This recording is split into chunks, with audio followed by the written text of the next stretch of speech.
Maharashtra news, बातमी फक्त जनतेच्या हक्काची। खंडेश्वर यात्रेनिमित्त हजारो भाविकांची गर्दी, हजारो भाविकांनी घेतले पालखीचे दर्शन। डोंगरकडापासून जवळच असलेल्या अर्धापूर तालुक्यातील चोरंबा येथे दरवर्षीप्रमाणे याही वर्षी खंडेश्वराच्या यात्रेनिमित्त हजारो भाविकांनी सकाळपासून दर्शनासाठी गर्दी केली होती।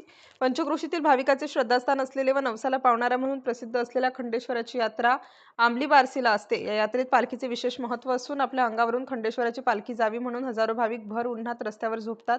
या यात्रेत परिसरातील हजारो भाविक दर्शन घेऊन बोललेला नवस फेडतात व रात्री मंदिरात खंडेश्वरायाचे जागरण करून रात्र भक्तिभावाने जागून काढतात। यात्रेनिमित्त विविध धार्मिक कार्यक्रम असून शंकरपट, शेंडीने गाड्या ओढणे आदी धार्मिक कार्यक्रम घेऊन यात्रेची सांगता करतात। मुख्य संपादक गोविंद देशमुख, GTV महाराष्ट्र न्यूज।